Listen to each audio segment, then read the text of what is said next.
I will check in on the chat, but Kelly, let's do a quick sound test to make sure that everyone can hear you too. I can hear you. And everyone It's a can hear little Kelly? echoey. It's a little bit echoey when I talk.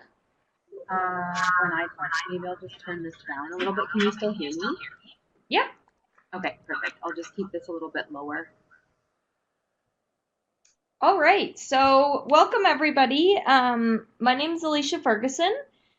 And today it was supposed to be an introduction of Kelly, as Lisa Dale was going to be co-presenting with me.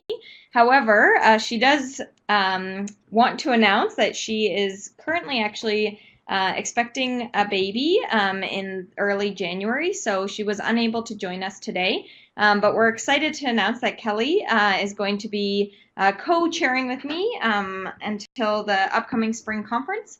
And then potentially taking over from there. So Kelly, would you like to introduce yourself? Sure. So my name is Kelly Hollingsted. I work for curricular programs here at Western University on the Community Engaged Learning team. So I embed community projects in curriculum to provide meaningful experiences for students and meet community identified needs. I've been working on this team for about 2.5 years to 3 years now. I'm really enjoying the work. I also studied at Western, so I'm purple in the veins and the heart. All my degrees are from here. I studied environmental science in my undergrad. My graduate studies was in a physical geography called paleolimnology, so I studied inland lakes. As you can imagine, I like spending time outside, near water, on water, in water. And I studied education after that, which was the reason why I was connected to this team. One of my practicums was leading an international alternative spring break experience, and I just fell in love with this work. It was really the connection for me between community, the natural environment, and education. And I haven't looked back. I also teach an environmental and sustainability course over at one of our affiliate colleges at Huron University College in the winter term every year, which I really enjoy. Having a student-facing role, and I still dabble a little bit in my environmental consulting work. So I'm really excited to be a co-chair for the CEL COP with CACUSS. I'm actually part of the steering committee for the Ontario CSL network. So if any of you folks are part of that network as well, you've been introduced to me through that with a new steering committee going forward. So I'm interested to connect people and share best practices and do that on a national level as well with this COP. That's awesome, and so excited to work with you, Kelly. So I'm glad to have you here today, and appreciate your willingness to step in and Lisa's absence going forward. So great, thanks, Alicia. Yeah, so when Lisa and I had chatted, and now with Kelly joining us, we had kind of thought about what could we do to think about the end of the year from our COP, Community Engaged Learning. And a big piece that kind of came out of everything was two things, actually. It was one, looking back on some of the conferences that we had gone to throughout the year. We recognized that this was, for myself, it was a big year of being able to find a few free conferences that were out there, which allowed me to go to a whole bunch, but also recognizing that there are such diverse conferences that exist kind of around us that sometimes you do have to do a little bit of research to find them, and realize that there's quite a lot of information that can be gathered from those. So we tried our best to kind of come up with the highlights of the conferences that we went to, while recognizing that we only have an hour, and so we didn't want to do a full, you could probably do an hour on each conference that we went to. So these are just very short highlights of what we kind of took out of these conferences. So one, we wanted to kind of highlight a few of the conferences that we went to as an opportunity for members to maybe seek out these. But also another side catalyst of it is that the CACUSS Spring Conference proposals are going to be due soon, and we'll talk about that at the end. And our goal, like it was last year, is that we want to increase the amount of community engaged learning sessions that take place at that conference. So we're hoping that this presentation, but then at the end, the conversation that we can all engage in will be a helpful opportunity for us to think about either areas that any of us would want to see at CACUSS, or areas that we think that like each person can identify as an area that they're an expert in or that they'd be willing to present on, and then potential collaborations as well. If there's people who kind of say, well, I do alternative reading week at my campus, well, so do I. Well, maybe we could kind of highlight the different ways that it can run at a campus. And hopefully that will be kind of the second half of this webinar, is that it is a chance for us to actually build those connections. So we thank everybody for joining us. I unfortunately have to share my screen, so I can't actually see the chat. So Kelly, feel free to kind of jump in and share if there's questions that people are asking as I do my slides. For sure. And I'll just leave it to you to follow along on that. Yep, sounds good. Awesome. So without further ado, just because it already is 10 after, we'll jump right in. And we tried to organize these conferences based on the time of year that we went. You'll notice that there's quite a lot that took place in the later part of the year, and then we're finishing off with the CACUSS Spring Conference, just because that's the most relevant to what it is that we're talking about. So first and foremost, I went to the Higher Education Quality Council of Ontario conference in early April of last year, and I put in the link there because the link actually is really rich in terms of there's presentations that are there, there is highlights and summaries of kind of takeaways that happen from the keynotes and some of the presenters. So I invite anyone to check that out or kind of bookmark it for either over the holidays or when things slow down, as a chance to see this as a free resource of what took place at that conference. But mostly this conference was focused on access and outreach initiatives for underrepresented populations.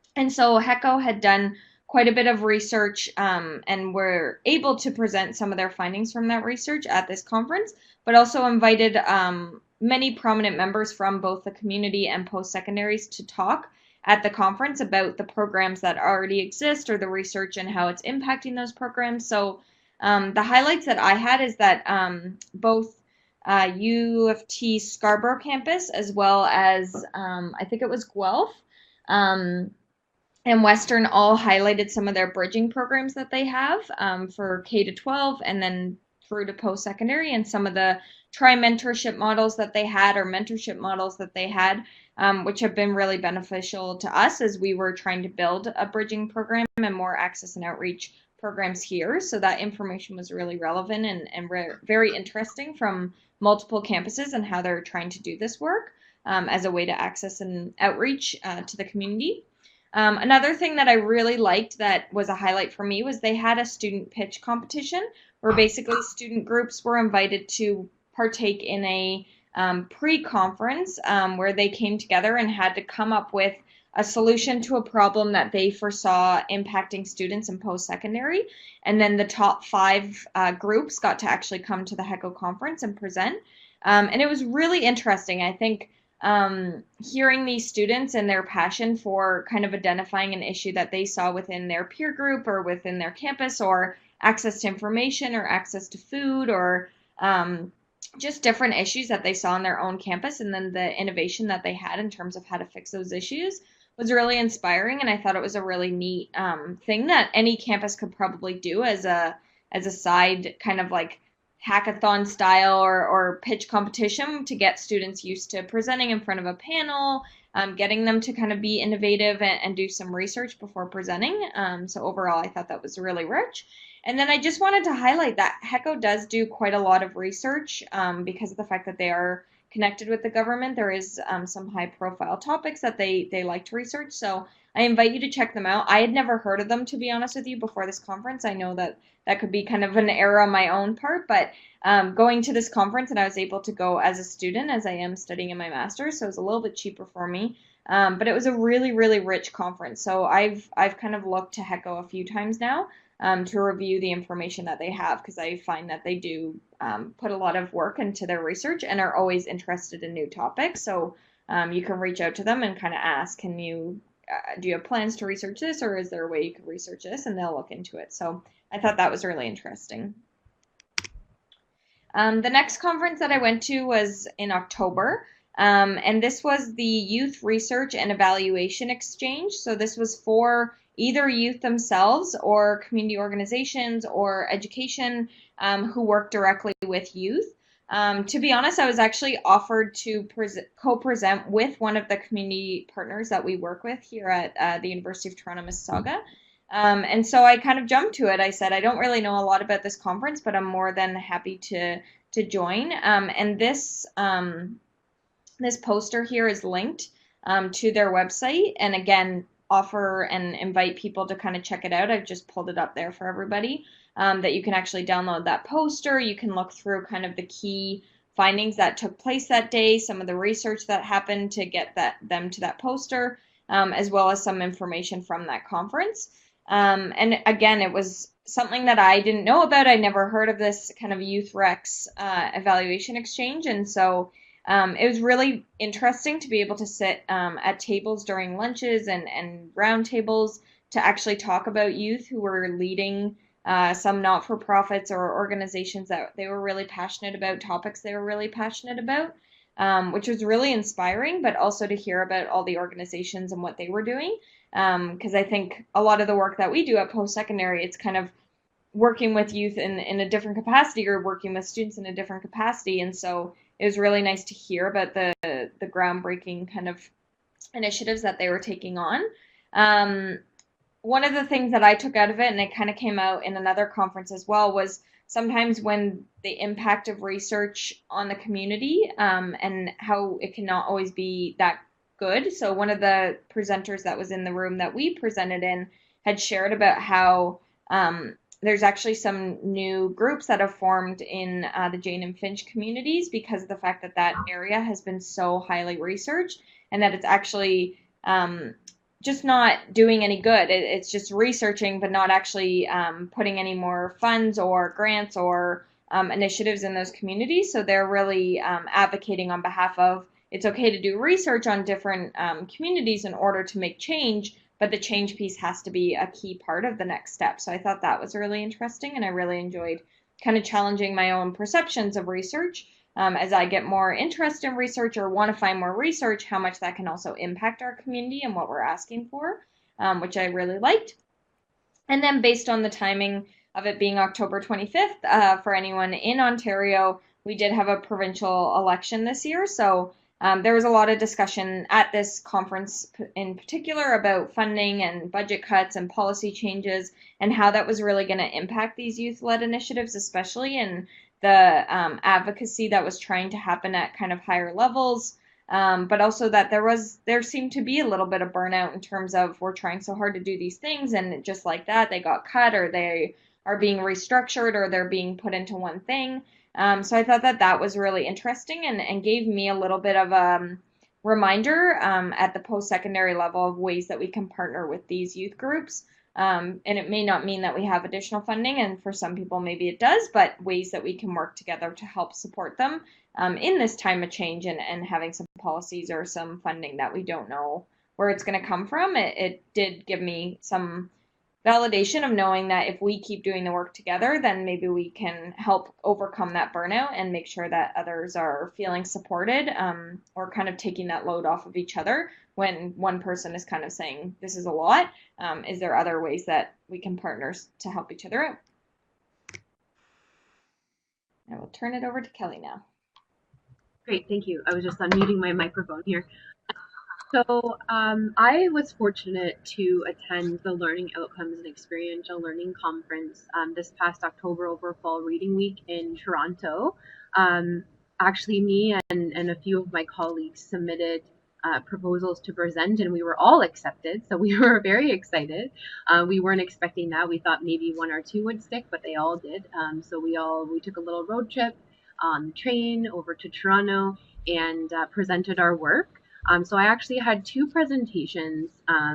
One was a co-presentation with a community partner regarding an award-winning interdisciplinary CEL project that he had been involved with. I thought it's been award-winning on many different levels. I actually hosted a webinar through this CACUSS group on it, so maybe some of you have heard about it.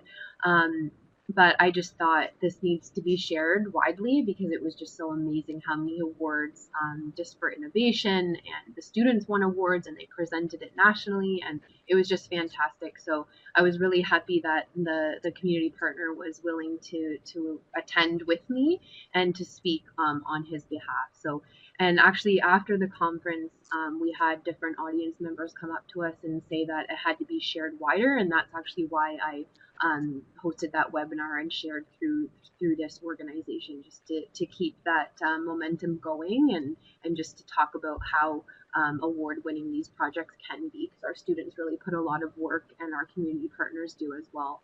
The other presentation that I gave at this Learning Outcomes and Experiential Learning Conference was about some online learning tools that my team and I developed to advance the work that we've been doing here in CEL at Western. And some of the tools are publicly available, so we wanted folks to know that you don't have to reinvent the wheel. You can use these tools as well, and we would love your input on them, so that we can continually improve and share best practices, and maybe some tools that folks had in the audience that they could share with us. So those were really great conversations. It was also really interesting to be at this conference because of the push for growth in this area in EL, across Ontario campuses anyway. So it was interesting to hear what other institutions were doing with their career ready money, and just to talk about sustainability of these programs, and share some ideas. So it was a 2 day conference, and I really took a lot away. I'm just, oh, Alicia, I think you have to advance. I think you Okay. have to advance the slides. I don't know. Oh, Sorry. Yep.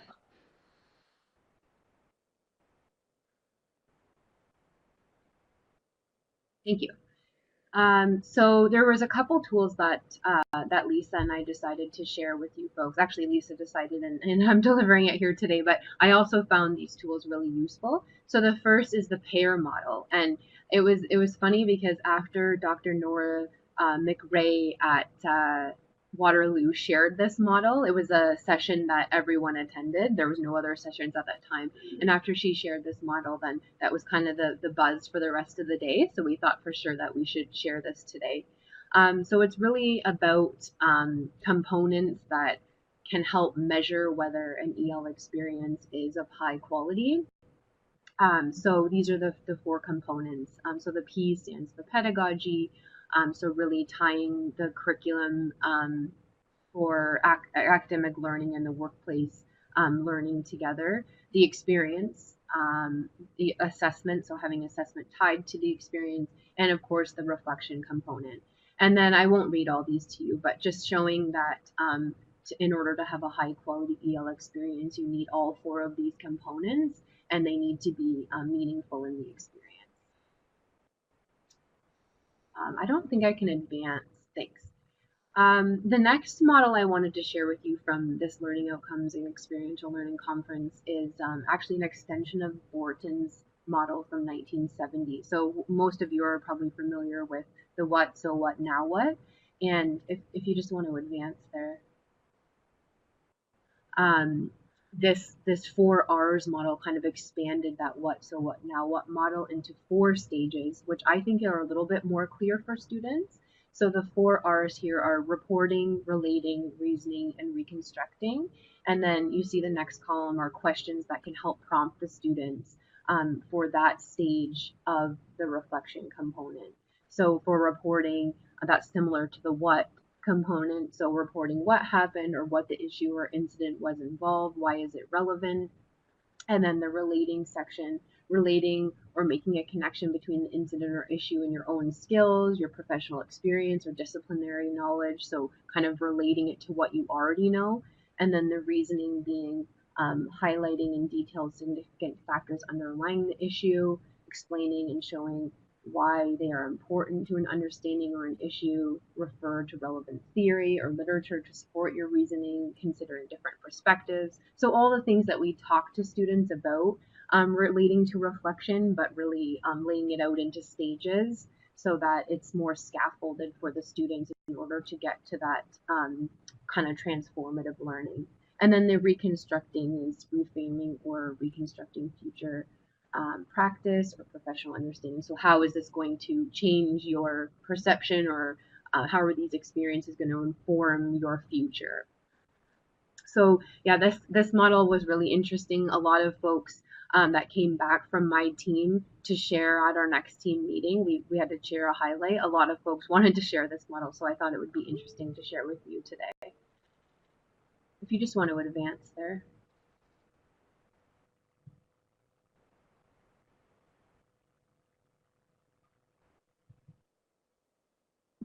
Sorry, Oh, no just trying worries. to unmute my own mic. I shouldn't have muted it.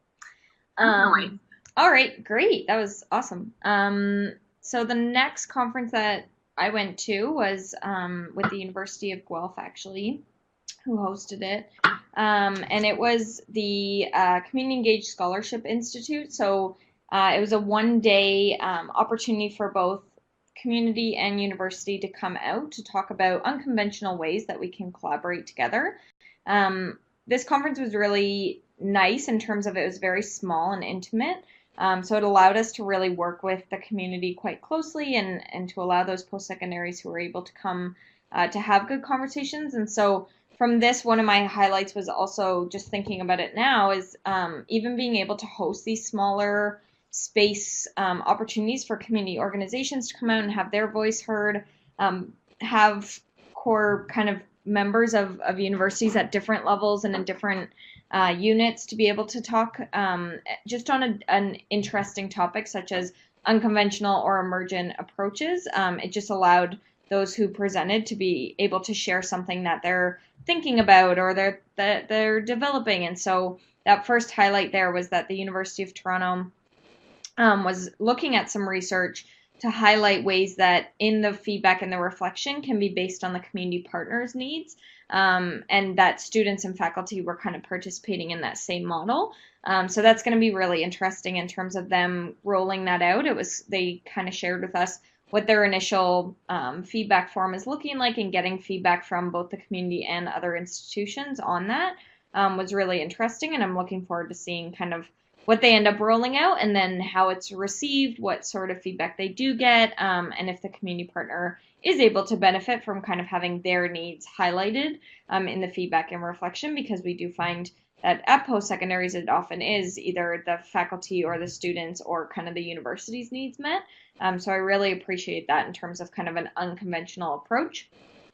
Another thing, as I highlighted, like with this conference, but also what came out of what some community partners and some universities were sharing and colleges were sharing, was that they have been able to, through either donations or community partner spaces, been able to create more neutral spaces for both community partners and post-secondary educators to come together both on or off campus to be able to have conversations such as this in a less formal way, or grabbing lunches together, or kind of having mind mapping or whatnot. And I thought that was really interesting and kind of got my mind thinking of, is there space either in the Mississauga region for myself working at the University of Toronto, Mississauga, or here on campus, that we can start thinking about, again, unique ways that we can bring community partners here, bring students, staff, faculty all out to be able to have these interesting conversations without kind of an agenda behind it of we need it to be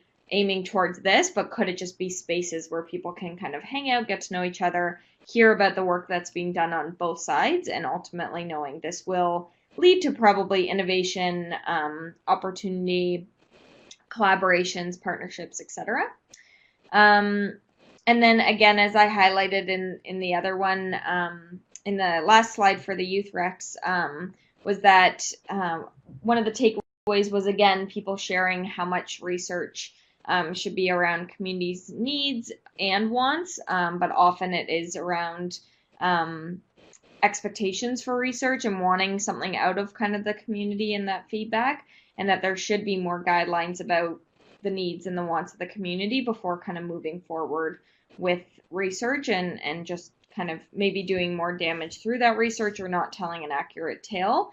And so I thought that was really interesting, and also making sure that research at times is about storytelling and about all voices kind of being heard in that and not just kind of targeted at, again, the topic around Jane and Finch kind of came up again from a different angle of just thinking about one community and the impact that research can have on that community long term, was something that that group had brought up.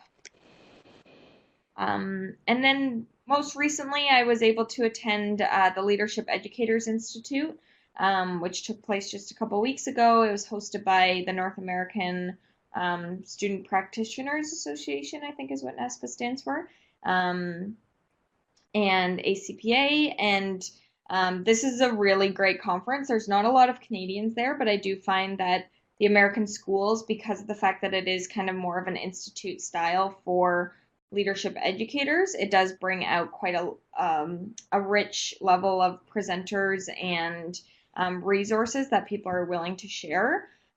So I'm more than happy to kind of share whatever it is that I'm able to gather now that I'm back, and kind of what's shared with me by attending this, because I know it's not the most accessible conference as it is in the States, and it is at kind of December time and a shorter conference. But my key highlights from this conference were that a lot of the focus on leadership education in America is on the social change model. And I really liked that I did see presentations. I've been to this conference before and not seen as many presentations about community engagement, but it seemed to be that this conference had quite a lot of sessions about community engagement and social change and how to make change in those communities, how to make change in leadership, in terms of like students becoming leaders and understanding community and how it's an important aspect of leadership development. So I really enjoyed that, and I really liked to see the different ways that people kind of consider community engagement on their campus, what it actually means, who's in charge of that, does it fall under a student life portfolio, does it fall under a community partnerships and engagement portfolio, does it fall under work integrated learning, co-op, etc. So that was really interesting. I saw in this conference that there's a lot of emerging civic awareness, either programs or certificates or sessions that schools are hosting in order to both, one, provide more information about voting and the value of voting, and with the midterm elections, it seemed to be a lot of how to get students to be more comfortable with the voting process in the States, but also how to just understand their civic kind of duty and what that means.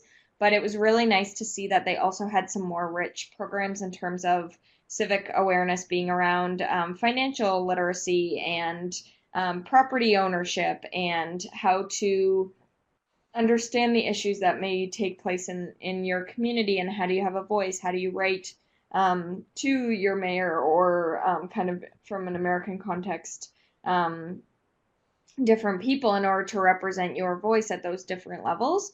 So I thought that was really interesting, and I think that's an area that we would really like to grow in our community engagement kind of lens, is how do we have more value associated with our current civic awareness workshop series, and how can we kind of promote that outside of just those election years, and that kind of being the focus of them at times, is how do we actually move away from that and make it more of a long-term civic awareness for students.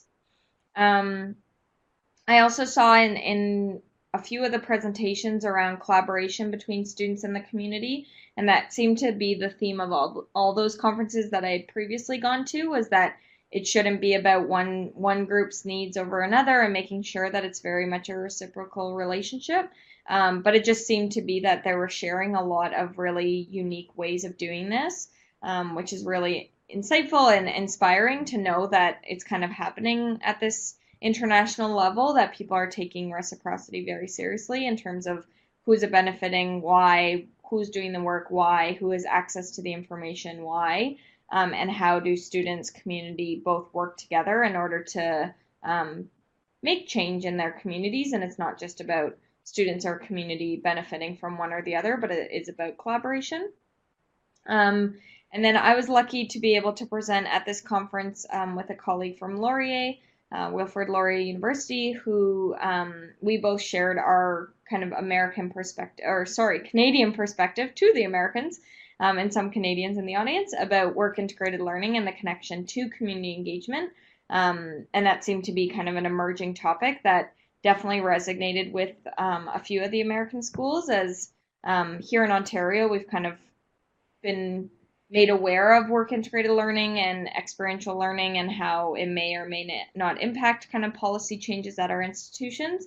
And it sounded pretty similar across some of the American states that they're having either policy changes that are quite similar or just the expectation of how leadership education and work integrated learning and these kind of on in the community experiences that students are gaining in order to be work ready definitely was a theme of the conference and a lot of conversations that I had at the conference. So it was nice to be able to present on how community engagement can fall into this and how, again, looking at that collaborative content, how the community can help support students in gaining those work experiences. And how the university and colleges can work more closely with those community organizations to manage to do this, which is great. Great, I'll thank turn it you. back to you, Kelly. So in June of 2018, myself and Lisa attended CACUSS, the regional meeting. So we presented on some online learning modules that we developed around foundations of community engagement. So these are publicly available, free. There's 3 modules. Each are about 20 minutes long. The first one's on the foundations of community engagement, so kind of the basics around that type of work. The second one is on deconstructing power and privilege. And the third one is building effective community partnerships. So we really wanted to share these because they're publicly available and can help advance the work of our colleagues. Currently, we use them in a lot of different programming. So I work on the curricular side of the house. So some of these modules are mandatory in some of our CEL courses. So we embed them right into OWL, which is our learning management system. So the student would go on their course page, they would see that the module link is there, and they would have to complete one or all 3 of them as part of their course. They can also be optional in some courses. We have them for student leaders of different programs to complete as training for that leader position. We have some of the modules for our alternative spring break application form linked to the module, so the students have to complete some of the modules in order to answer the questions for the application.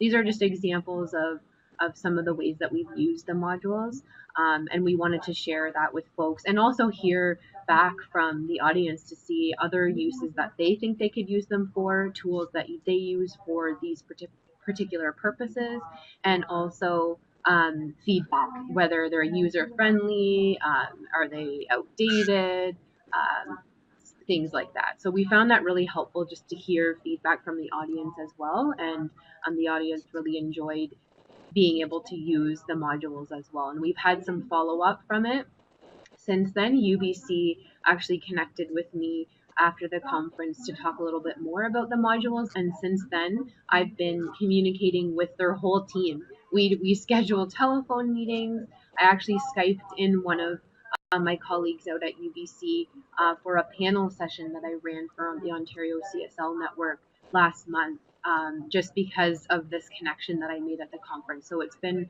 quite fruitful. Just it's one of those things, like, it just depends on who you talk to, and just kind of putting yourself out there. So that's been a real success from CACUSS this past June. Lisa and I really enjoyed attending different sessions. We found it helped us understand different areas of work, but we also were really craving to attend more CEL specific sessions, and we couldn't find many, to be honest. In fact, we didn't really find one that was specific to CEL, besides the one that we were presenting. So and maybe we missed it, I don't know, because there's only 2 of us and there was many sessions concurrently, but this is kind of a list of things that we were wanting to see at CACUSS presented, and know that you folks could probably present on some of these topics, and to increase the number of sessions that are available in our field. So we really wanted to hear more about curricular and co-curricular innovations in CEL, increasing capacity while maintaining quality. So especially, it's really topical right now around the growth in EL, at least across Ontario campuses. So how are we maintaining that quality as all these programs are growing, and kind of community partner burnout and those types of things. Models for structural support of CEL at various institutions. This is something that we talked about at the last Ontario CSL network. We had a panel of practitioners to speak to the different structures at their own campuses, so around EL and CEL, and how the support's kind of divided across the campus. So I think that's interesting to talk about, because we, at least at Western, aren't married to the way that we do it, and if there's better ways of doing it, then we want to hear how folks are kind of managing that.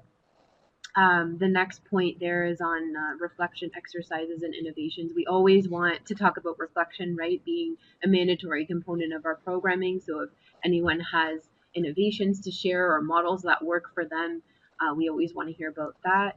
And we really want to see more participation in our COP. So that's including webinars, the socials. We put on a social in June at CACUSS, and we had a couple people attend, but we really wanted more folks to attend. If they were going to the conference, then we want to put on these socials so that we can connect and share and get to know each other better, and make those connections.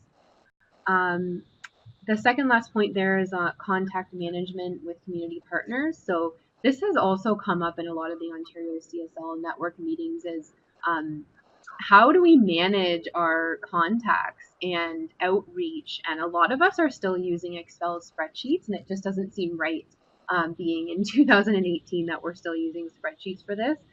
Some of us have kind of moved to Orbis, but not fully yet.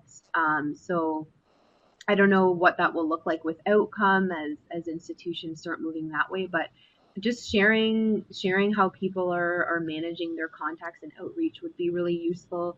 And the last piece there is community partner voice and community impact measurement. So just sharing around that, I think, would also be really beneficial at CACUSS.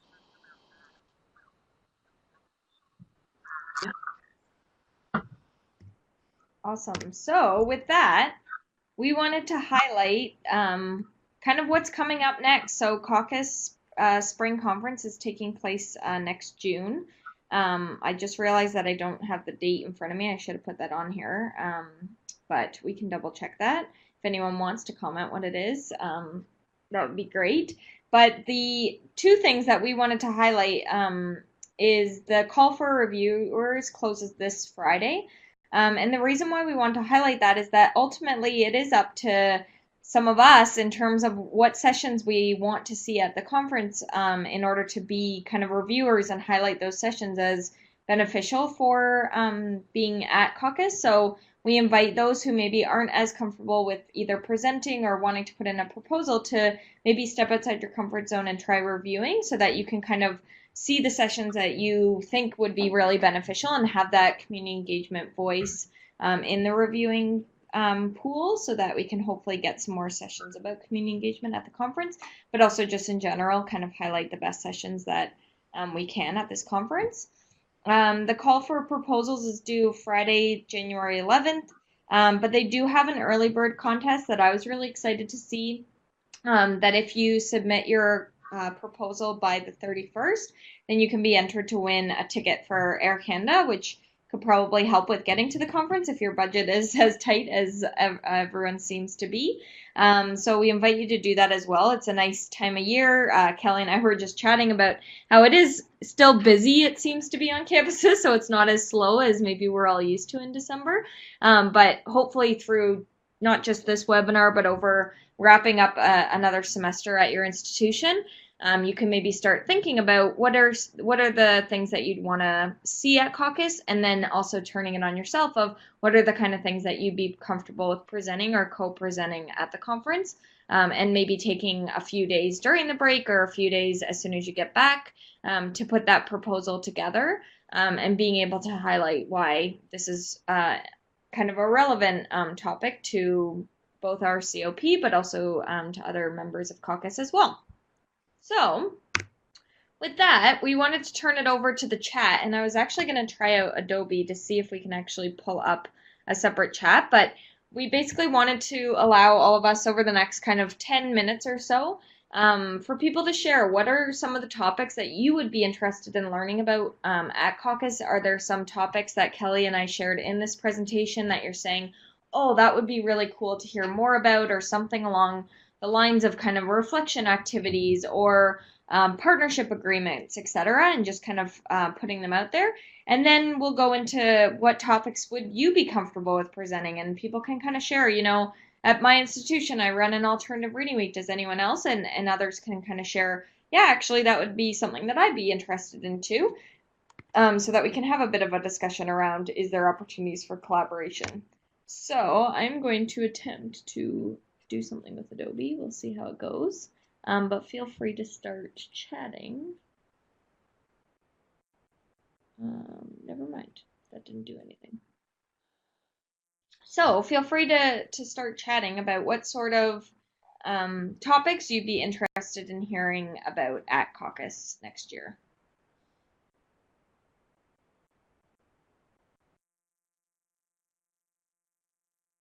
So Shannon had shared assessment of programs and best practices to learn from others in terms of what sort of assessment they do. I would agree with that. I think that there's some really unique assessment and evaluations that I've seen from different institutions that would be really neat to hear about.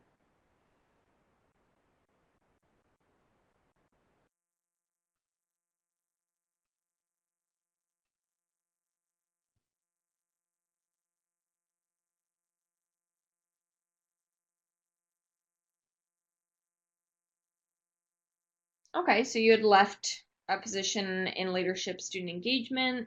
Do you want to share what ASB stands for? But it's awesome that you're interested in potentially collaborating. Um, awesome. Alternative spring break. Great. That's great.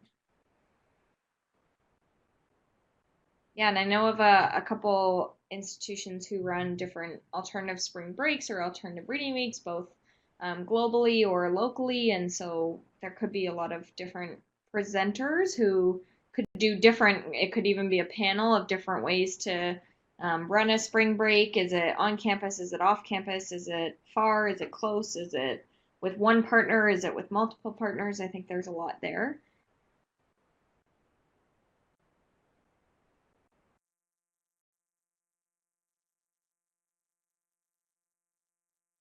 Okay, that's interesting. So expanding on a make midterm matter from 1 day to 3 days. So potentially having, I guess, a presentation on either sharing that initiative in terms of what you guys have gone through in order to do that, or learning about how to create a program from being 1 day all the way up to 3 days. So potentially that alternative spring break, is it 1 day? Is it more days? And does this make midterm matter kind of fall into the same category? That would be really interesting based on what I'm reading about it. Are there other areas of what people would be interested in hearing about?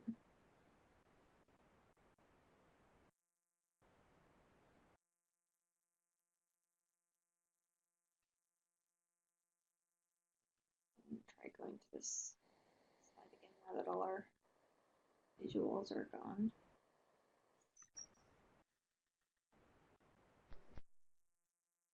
Go. All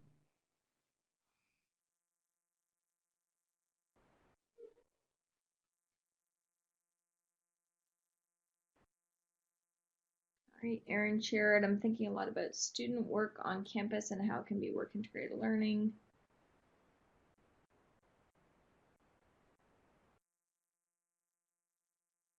Yeah, so looking at work study positions and peer helper positions, and if they're work integrated learning, and how do you formalize their reflection and learning outcomes in order to make sure they're work integrated learning. That's awesome. And that was kind of the topic that my colleague and I ran at that Leadership Educators Institute. So I am considering if if he's able to come, or we did a Skype presentation at that conference as he wasn't able to make it. So we've been debating maybe presenting something similar at CACUSS next year. So potentially something around that, but more than willing to also collaborate with others about different ways that they've reacted to or are dealing with work integrated learning at their institution and how it impacts our field and community engagement for sure. And those work study positions, yeah, there's a whole lot there. As someone told me right before we presented, holy smokes, work integrated learning, that could be a conference in itself. And we very much agreed with that and did our best to capture what we needed to in 1 hour, while understanding that there's a lot more out there too. So definitely a hot topic right now. Is there anything that anybody would be willing to share that they'd be comfortable with presenting? And that doesn't mean that we're going to hold you to it, that we're going to say you must present it, but I think just us being a little bit vulnerable and sharing these are the topics that I'd be willing to present, even if you're not going to do it, I think helps. And we're hoping that others may tune in and watch this recording later and maybe say, you know, that was really brave of that person to kind of say that they'd be willing to present on that. And you know what, I am comfortable with presenting, so I should do it, right? We kind of hear that from each other. I can go first while people are talking. Like I said, work integrated learning seems to be a buzz topic, definitely in Ontario, definitely in my institution. So I've been trying to put myself out there as much as I can to share what I have, share the resources I have, share what we're doing here. So that's something that I've been thinking about lately. Another one is potentially kind of thinking about ways that I could bring my community partner's voice into a presentation and how can we share that. And even writing for communique, if there's a topic that you want to write about for the CACUSS kind of newsletter, then I mean you could do that instead of going to the conference, as I do appreciate and understand kind of the budget constraints, the time constraints, and the ability to go to even one conference. So. Sorry, just as you were speaking, Alicia, I was thinking. Yeah, I was just thinking about some innovations that my team could present on, and I see some in the comments here as well. So one being our work study program. We've been working on embedding reflection components and assessment and learning outcomes to that program in order to have it count as an EL opportunity. So that's something. Lisa actually ran a graduate CEL course for the first time this fall. So we've actually talked about sharing that at CACUSS. Another thing that comes to mind is a large partnership agreement that I've developed with our hospital here, St. Joseph's Hospital. We have a whole procedure as to how to kind of integrate into the different divisions and all the processes that are involved with connecting with leaders and how the paperwork's done. And it's taken a year to develop, and it's been quite successful. We had 6 projects for the first time from St. Joseph's Fall, and they were all quite successful. So I'm just thinking something like that might be interesting to share. Yeah, those are all my ideas so far. Yeah, that's awesome. Great. And I think our main goal in presenting today was that ultimately at all these conferences, some of the highlights that we had were even simple things that we're building off. Like I really liked, Kelly, how you presented on a lot of us are familiar with the model of so what, now what, but it was neat to kind of see the next level of that. And sometimes I think at each of our institutions, we do kind of take the research or take the core principle and then make a little bit of adaptations, whether that be to the actual program or the visual of it. And that can be the stuff that really people do take away. It doesn't have to be that it's groundbreaking, it's so different. And even a colleague and I did present on Alternative Reading Week, and we realized that we didn't have a ton to share, so we kind of did do the panel method or the 20-minute kind of presentation to just highlight a few tweaks that we had made to our reading week to make it a little bit new and innovative. Not anything saying we've totally changed Alternative Reading Week and it looks like this, but it was just little changes. So we definitely invite you to kind of think about the simple things that you're doing at your institution that may seem like the same old or the norm, but really it can be quite inspiring or interesting for others in our field, and especially either new to community engagement or kind of stuck in the mud on a certain project and come to this conference to learn from each other. I think there's a lot of merit in that for sure. That's awesome, Erin, that you're planning on going and that you'd love to co-present.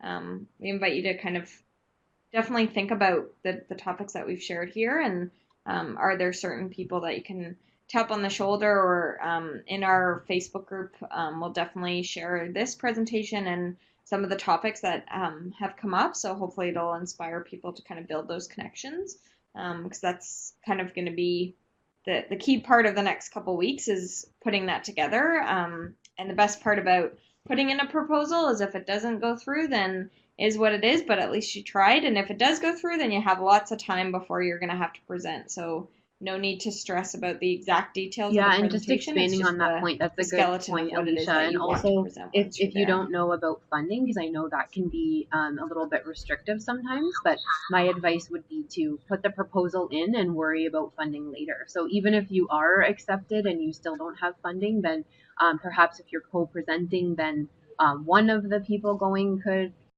present it all, or maybe funding could be scrounged up if you were accepted. So that's just in my experience, is just because funding is so Yes, unknown, it's just like kind of move forward with it, and then if you're accepted, great, try and work on it. And there's different bursaries available through CACUSS, and there's lots of different options available. Mhm. Yeah, that's a great point. And that's exactly what happened to my colleague and I is changed jobs and there wasn't funding, so he Skyped in and actually people really liked it and it was different. So it was actually it was doable. Even though it's not ideal, you want both presenters to be there. But as Kelly said, the worst case you can pull your presentation out, but the best case you can kind of navigate what are the ways that either someone can present or Skype in or record their voice ahead of time, record a video ahead of time. Like there's lots of different ways. If funding seems to be an unknown, at least putting it out there and then I just wanted deciding to once you do get share accepted two is great advice. TD opportunities that are coming up. I know that they're in Ontario, so it's not accessible to everyone, but just in case folks don't receive the this newsletter, I'll just share them through the feed here. If I can just copy and paste. Yeah, so the first one is at the University of Guelph. It's anti-oppression training. It's the theater of the oppressed, so folks might be familiar with that, but um, it's the training actually for the ASB program. So the students will be there, but Cassie has invited any other practitioners who are interested in seeing the training come and just kind of sit in the back and participate. So that's something that's available. And the other thing is our retreat for the Ontario CSL Network. We're actually tacking on a day to the Experiential Learning Conference that's in Guelph, the last day of April, the first day of May. So we're actually tacking on May 2nd as the date that we'll meet up as CEL practitioners to kind of dive into a debrief on that particular conference and any other topics that people want to share. So that's another thing available. I'll copy and paste the information about that as well.